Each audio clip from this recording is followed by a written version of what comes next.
Olá, eu sou Bel Freitas, mentora de carreiras internacionais, especialista em entrevista de emprego em inglês, e eu vou conduzir você aqui nesse curso, na DNC, sobre carreiras internacionais. Eu espero que você, que tem um desejo de decolar uma carreira internacional remotamente ou até mesmo presencialmente, que você possa aproveitar aqui os conteúdos. E me siga lá nas redes sociais e eu estou à disposição para qualquer dúvida que você tiver. Vamos lá! Nessa primeira aula, nós vamos entender os principais mercados internacionais, tanto para o trabalho remoto quanto presencial. Nessa aula, nós falaremos sobre o cenário atual do trabalho remoto e as demais modalidades de trabalho, assim como os países com maiores oportunidades. Vamos começar pelo cenário do trabalho remoto e presencial. Antes de falarmos sobre isso, vale a pena nós falarmos sobre as modalidades. Nós temos a modalidade remota e presencial. No Brasil, o que tem prevalecido é o trabalho híbrido, que é uma terceira modalidade, que você combina o remoto e o presencial. Agora que a pandemia passou, as pessoas estão retornando aos escritórios. Porém, ainda existe uma resistência e as empresas estão enfrentando um momento bem difícil com relação às contratações. Por isso que ainda tem muitas pessoas que estão buscando as oportunidades no exterior. Eu trouxe aqui para vocês alguns dados do LinkedIn Economic Graph de janeiro de 2024. São dados recentes. Globalmente falando, o setor de tecnologia, informação e mídia foram os que mais recrutaram trabalho remoto em 2023, sendo que os Estados Unidos lideram a oferta de vagas remotas. Para você ter uma ideia, uma a cada 2 vagas adicionadas no LinkedIn, uma delas era exclusivamente remota. De acordo com esses dados, cerca de 46,7%, sendo que 73,2% das posições eram remotas ou híbridas. Houve uma queda de 9% no período de janeiro de 2022 a dezembro de 2023. Mas ainda continua alto o número de pessoas que trabalham remotamente no mundo, principalmente nos Estados Unidos. O novo normal no Brasil é o trabalho híbrido, mas no mundo você ainda tem muitas oportunidades remotas e é isso que nós vamos discutir por aqui. E essa discussão também do híbrido, se vai voltar totalmente para o presencial, também vai longe. Vamos falar agora dos principais mercados. Dos mercados internacionais. Falando do presencial, a Europa, Irlanda, a Alemanha, Oriente Médio, Dubai estão de olho nos trabalhadores brasileiros, né? Estão de olho no mundo, mas principalmente no Brasil, que tem uma mão de obra muito boa, apesar da questão do inglês.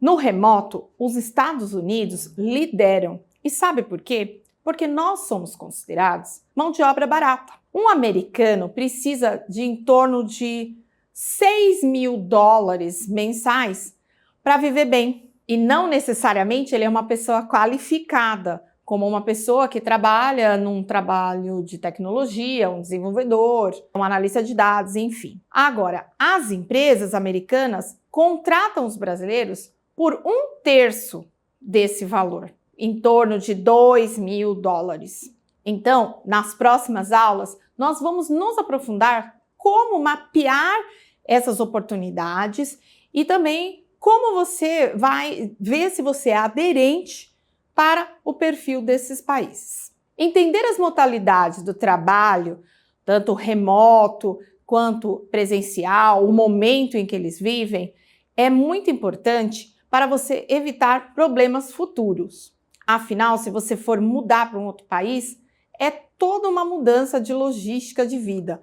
Então é importante você considerar qualquer detalhe. A construção da carreira internacional requer uma preparação sólida, assim como qualquer atividade que você se propõe a fazer. Agora que você já sabe os principais mercados internacionais, nós vamos falar sobre como preparar para decolar uma carreira internacional. Talvez você não saiba nem por onde começar, mas não se preocupe, porque é assim mesmo. Muitas pessoas passam por isso. Mas nessa aula, nós vamos ver os 7 pré-requisitos para construir uma base sólida para decolar uma carreira internacional.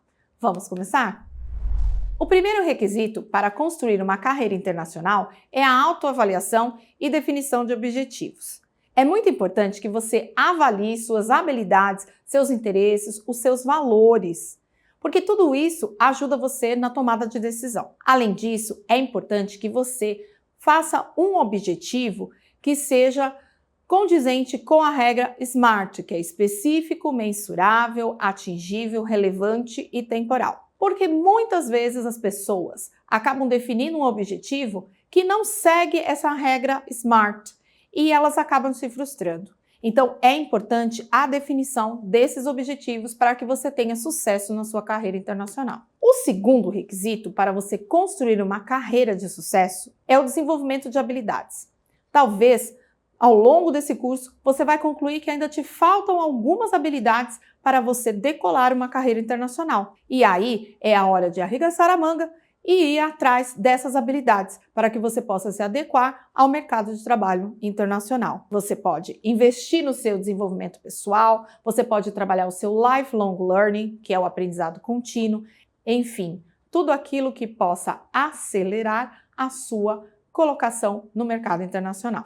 O pré-requisito 3 é a educação e qualificações. Uma vez que você estuda a respeito das vagas, você vai talvez se deparar com cursos que você precisa fazer, mas aí são cursos de graduação, pós-graduação, certificações, licenças.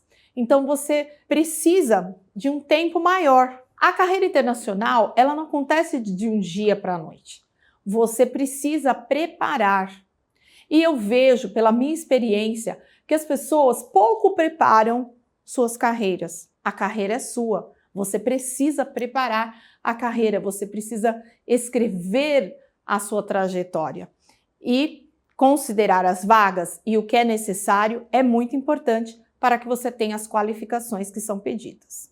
O item 4 é o networking. Você precisa construir uma rede profissional de contatos. E quando eu falo de construir uma rede de contatos profissionais, não significa que você vai se limitar ao seu círculo de amizades. Você precisa expandir. É por isso que quando a gente fala de uma plataforma como o LinkedIn, ali você vê como você tem as conexões de primeiro grau, de segundo grau, de terceiro grau. É assim que nós vamos expandindo exponencialmente a nossa rede de contatos. Eu tenho hoje, entre seguidores e conexões, mais de 10 mil pessoas. E ali, você acha que eu conheço 10 mil pessoas? Não conheço. Mas eu estou me relacionando com as pessoas e por fazer um networking interessante, as pessoas se conectam a mim.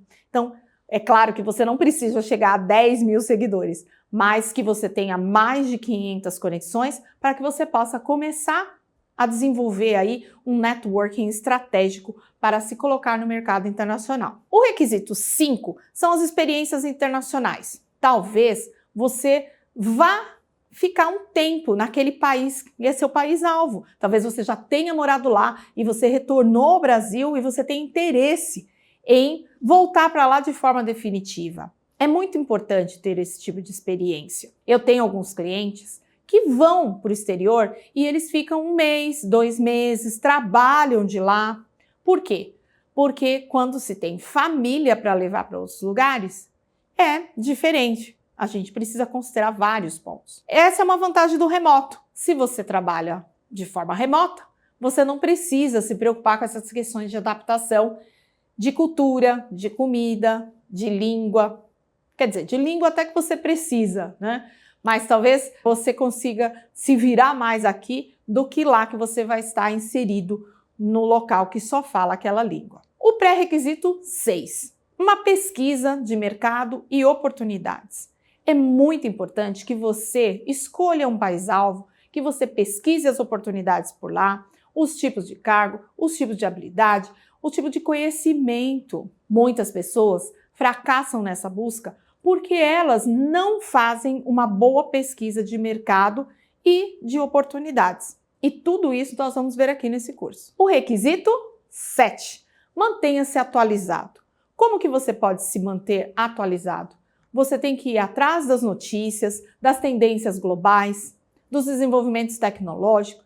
Lembre-se que quando você fala em trabalhar no exterior, eles estão sempre à frente de nós. Então é importante que você tenha essa consciência e que você busque esse conhecimento para entender melhor o mercado. Esteja à frente no mercado do Brasil, porque aí você vai estar adequado para o mercado do exterior. E o que é mais importante, você precisa estar aberto para ser um lifelong learner. Eu ouvi uma vez de um hiring manager da Holanda, ele explicando o que ele queria no Brasil. Eu estava ali intermediando uma vaga que uma pessoa ia fazer, então eu estava fazendo um levantamento do que ele precisava. Ele falou assim: aquilo que nós usamos aqui em específico, nós vamos ensinar, mas eu preciso de um profissional que seja um lifelong learner. Eu preciso de um profissional que ele vá atrás das coisas por ele mesmo.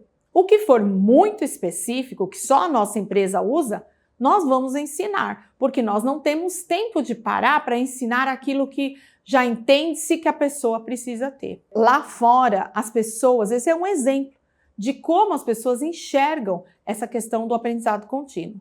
O quanto você tem aprendido de forma contínua. Pense nisso. E eu vou deixar aqui para você uma reflexão. Quando a base é sólida, não se tem receios, pois os obstáculos serão transponíveis.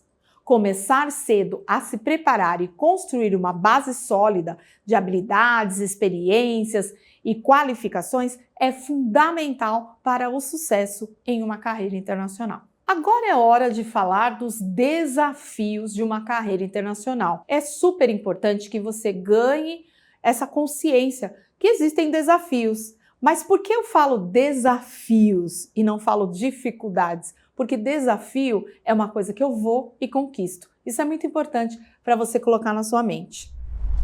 Nessa aula, nós vamos falar dos 3 principais desafios de uma carreira internacional. Mas antes de falar sobre os principais desafios, acho que já deu para perceber que para se construir uma carreira internacional de sucesso, é preciso preparação.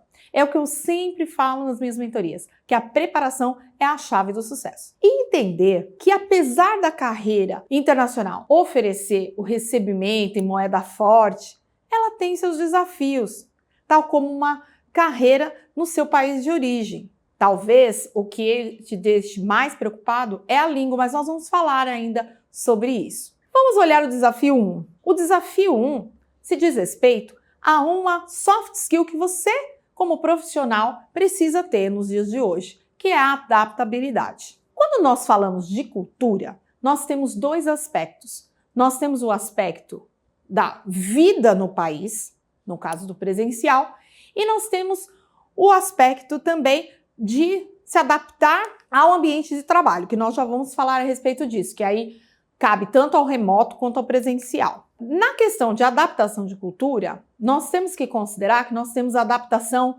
de usos e costumes, comida, clima, custo de vida. Então, essa questão das vagas presenciais, tudo isso precisa ser levado em consideração. É o dia a dia. O que você vive aqui, você vai viver lá. Então, é muito importante, se você tiver essa condição, até passar uma temporada no lugar. Eu conversei essa semana com um casal que vai se mudar para um outro país. E eles aproveitaram um período de férias e foram até lá para conhecer o país e se certificaram que é lá mesmo que eles querem ir.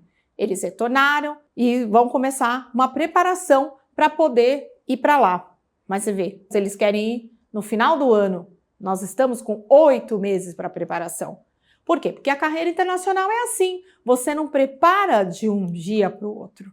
Porque você precisa vender suas coisas aqui, tem as questões administrativas, tem as questões de documentação, tem as questões de preparação de todo o material que nós vamos ver aqui. Quando é para mudar, tem muita coisa que envolve e aí isso você precisa estudar bastante a respeito. Quando nós falamos a adaptação ao ambiente de trabalho, ela se diz respeito tanto ao remoto quanto ao presencial. E eu quero aprofundar um pouquinho mais nisso porque é muito importante. Quando você trabalha remotamente ou presencialmente, enfim, você tem contato com diversas culturas.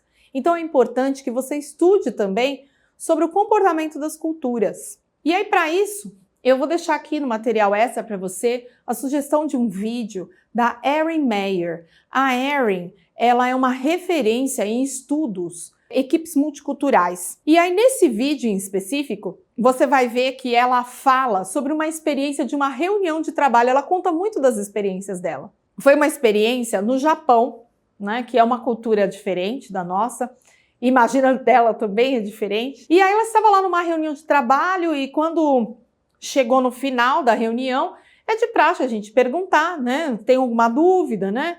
E ninguém fez nenhuma pergunta. E ela achou estranho. E ela estava acompanhada de um colega de trabalho que era japonês. E aí ela falou, nossa, que estranho. Aí ele falou, você me dá licença? Ele pegou e foi conduzir o momento de perguntas. E ele conduziu de uma forma diferente e as pessoas começaram a fazer perguntas. A cabeça dela deve ter passado muitas coisas. E talvez se você estivesse numa situação dessa, eu tenho certeza que a primeira coisa que você ia pensar é, ele não gostou do meu inglês, o meu inglês não estava bom, minha pronúncia não estava bom. Mas a Erin não pensou nisso, porque é uma estudiosa desses assuntos. Como que essa pessoa fez? Ele foi chamando diretamente cada uma das pessoas que estavam na plateia e foi entendendo, olhando para eles no olho, foi entendendo que eles tinham uma pergunta que eles estavam interessados em perguntar. Ele sabia disso, dessa questão, porque ele era japonês. Então ele entendia que fazer esse contato olho a olho direto era porque eles se sentiam confortáveis em falar.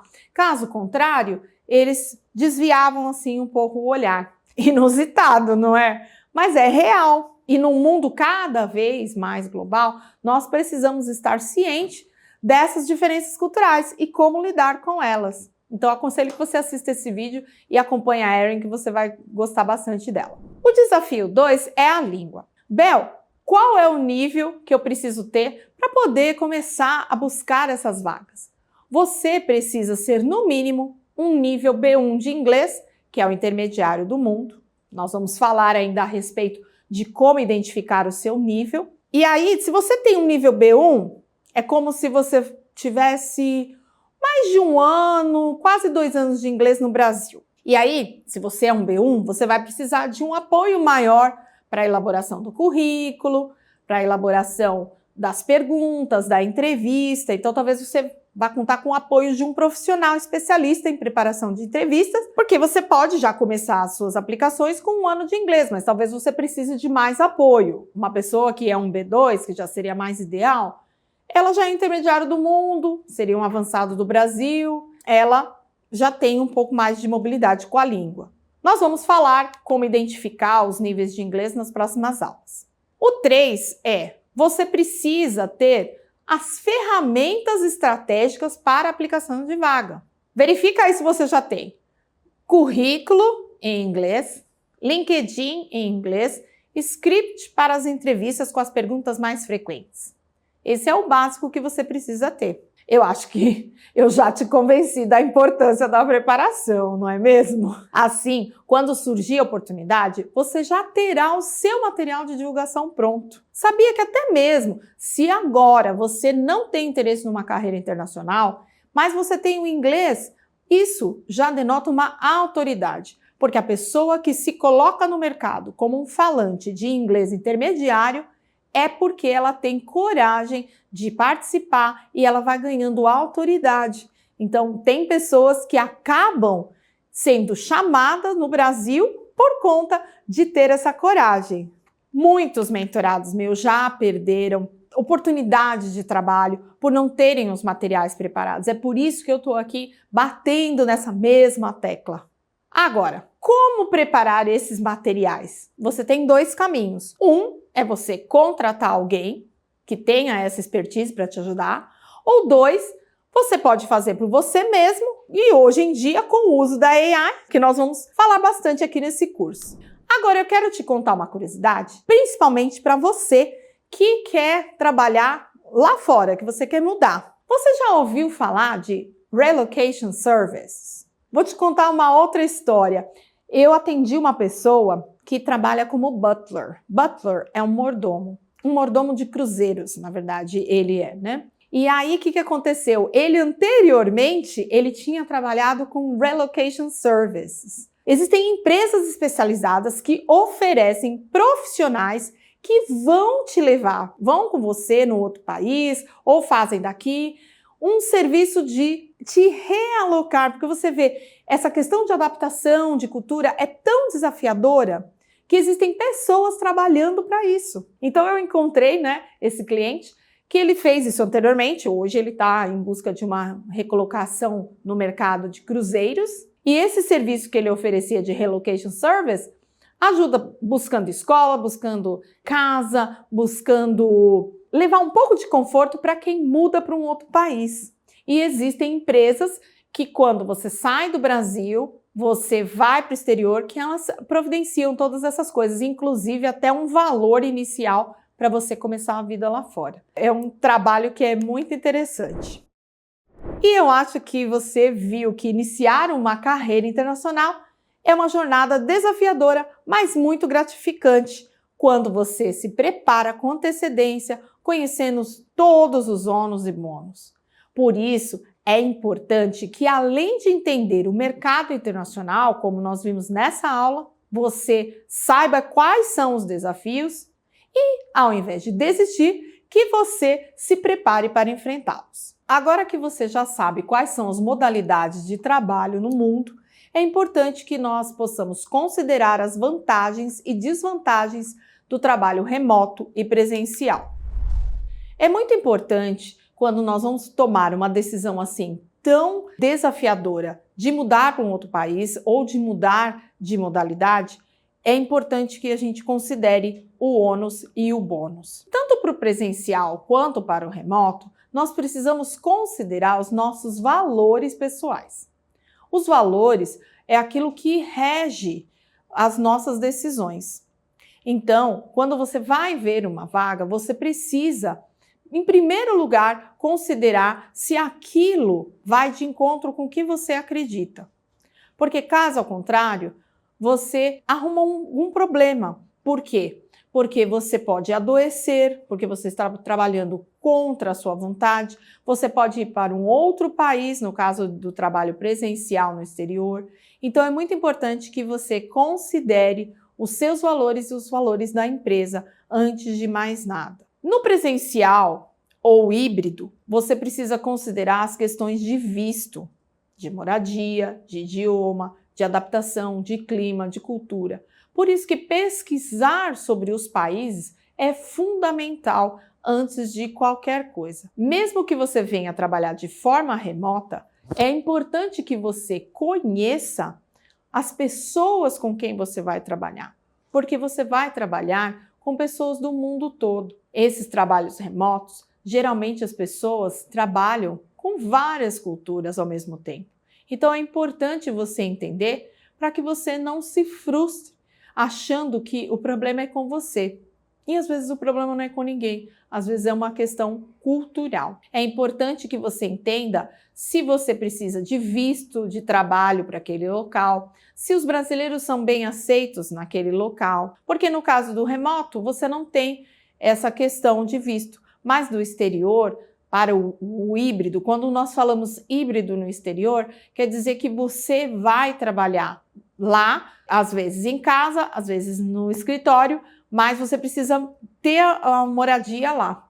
Mesmo no Brasil, quem está trabalhando aqui e pode trabalhar de forma remota, tem algumas questões também. Talvez até para o remoto você tenha algumas questões que você tem que estar em tal lugar. É preciso verificar todas essas coisas antes de você iniciar. Quanto ao trabalho remoto, você tem que se adaptar a esse trabalho, porque no trabalho remoto você acaba trabalhando mais do que o previsto. Algumas culturas, como por exemplo a cultura na Holanda, as pessoas têm por cultura trabalhar dentro do período de trabalho, mesmo que elas estejam de forma remota. Por quê? Porque elas acreditam, e esse é o certo, que se você não fez dentro do seu período de trabalho, tem alguma coisa errada, tanto no presencial quanto no remoto. Então veja que às vezes até culturalmente as pessoas pensam no trabalho extra. E quem trabalha de forma remota, ela precisa tomar cuidado com as questões